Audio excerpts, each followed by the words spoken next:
अस्सलाम वालेकुम। क्या हाल चाल है सबकी। उम्मीद करती हूँ कि सब अपने अपने घरों में खुश होंगे, ठीक ठाक होंगे। तो आज मैं आपके साथ खोए की रेसिपी शेयर करने वाली हूँ कि घरों में मज़ेदार खोया किस तरह तैयार कर सकते हैं।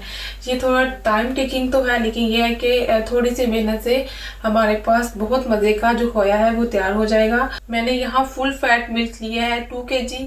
आप अपनी मर्ज़ी से कम या ज़्यादा दूध ले सकते हैं और कोशिश कीजिएगा दूध फ्रेश हो और फुल फैट हो। आप जिस बर्तन में खोया बनाएं वो नॉन स्टिक हो, क्योंकि नॉन स्टिक बर्तन में दूध जलने का बहुत कम चांस होता है, ठीक है। और एज कम्पेयर टू अगर हम उसमें बनाते हैं स्टील के बर्तन में, तो उसमें ज़्यादा चांसेस होते हैं कि दूध नीचे से जल सकता है। तो चलिए अपनी रेसिपी की तरफ चलते हैं। तो मैं आपको बताती हूँ कि खोया किस तरह तैयार करते हैं। जी, तो हमने कढ़ाई ऊपर चढ़ा ली है, ठीक है। तो अब हम इसमें दूध ऐड करते हैं। जो हमारे चूल्हे की स्पीड है या जो आंच है वो हमारी फुल ही रहेगी।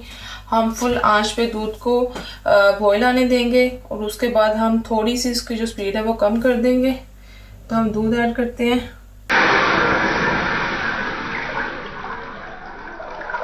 हमने फुल स्पीड पे, फुल फ्लेम पे हमने जो दूध है उसमें बॉयल आने देना है। तो जब बॉयल आ जाएगा तो फिर हमने इसमें कंटिन्यूसली चम्मच चलाते रहना है। जी, तो दूध में ऑलमोस्ट बॉईल आ चुका है। अब हम इसकी स्पीड थोड़ी सी कम कर देते हैं। अगर हम इसकी स्पीड बिल्कुल लो कर देंगे तो जो दूध है उसका कलर रेड होना शुरू हो जाएगा, जिससे हमारे खोए का कलर अच्छा नहीं आएगा। तो हमने हाई से जो मीडियम की जो स्पीड है ना, हमने ये रखनी है। और हम कंटिन्यूसली इसमें चम्मच चलाते रहेंगे जो साइडों पे, और जो नीचे दूध लग रहा है हमने इसको अच्छे से साफ करते रहना है, क्योंकि अगर हम इसे साफ नहीं करेंगे तो ये साइडों से और नीचे से दूध जल जाएगा। जलने की वजह से हमारे जो खोए में एक अजीब सा कलर आ जाएगा, और दूसरा ये है कि स्मेल आ जाएगी हमारे खोए में से। तो हमने इस बात का ध्यान रखना है कि दूध जो साइडों पे है और जो नीचे लगे उसको हम साथ साथ रिमूव करते रहें। हम इसमें 1 से 2 मिनट के बाद, और या फिर आप चाहें तो कंटिन्यूसली भी जो चम्मच है वो चलाते रहें।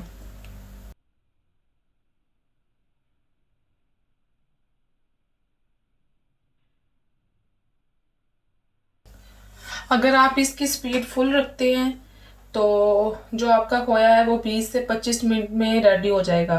अगर आप इसकी स्पीड मीडियम पे रखते हैं, इसकी जो चूल्हे की फ्लेम है मीडियम पे रखते हैं, तो जो है हमारा खोया वो तकरीबन 40 से 45 मिनट लगेंगे, तो ये अच्छे से तैयार हो जाएगा। जी, तो अब हमारे चूल्हे की जो स्पीड है वो अभी भी हाई फ्लेम पे है। तो हम इसे पकाते जाएंगे। देखिए अब हमारा दूध जो है पहले से काफ़ी हद तक थिक हो गया है। तो अब हमने अपने चूल्हे की जो स्पीड है वो कम कर दी है, और अभी चूल्हे की स्पीड मीडियम से लो है। हम इसमें कंटिन्यूसली चम्मच चलाते जाएंगे। अगर नहीं चलाएंगे तो साइड से जो हमारा दूध है वो लगना शुरू हो जाएगा। और अब देखें जो हमारा जो काफ़ी हद तक जो दूध थिक हो चुका है। तो अब आपने अपने चूल्हे की स्पीड बिल्कुल स्लो कर देनी है। अगर ज़रा भी चूल्हे की स्पीड तेज़ हुई तो हमारा जो खोया है वो बहुत जल्दी लग जाएगा और सारी मेहनत हमारी ज़ाया हो जाएगी।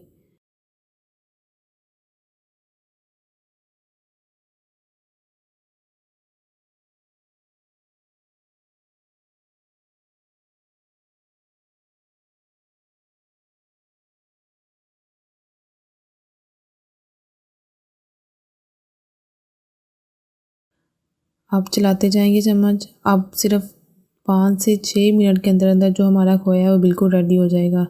इस कंडीशन में आते हुए हमें 40 से 45 मिनट हो चुके हैं। तो ऑलमोस्ट हमारा खोया रेडी है। बस 2 से 4 मिनट में खोया बिल्कुल रेडी हो जाएगा। फिर हम इसको थोड़ी देर के लिए ठंडा करेंगे और ये इससे ज़्यादा और थिक हो जाएगा। फिर अगर आप खोया बनने के बाद इसे 2 दिन के लिए फ्रिज में रख दें तो इसका जो जायका है, जो इसका टेस्ट है वो ज़्यादा अच्छा इन्हेंस हो जाता है।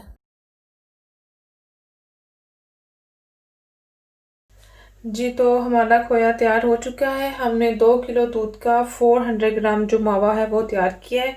आई होप आपको सब स्टेप को अच्छे से समझ आ गए होंगे। अगर आपको मेरी वीडियो अच्छी लग रही हो तो प्लीज़ लाइक करें, अपने फ्रेंड्स के साथ शेयर करें। जो मेरे चैनल पे न्यू हैं वो मेरे चैनल को सब्सक्राइब करें और बेल आइकन पे हिट करें ताकि उनको न्यू नोटिफिकेशन मिल सके वीडियोस का।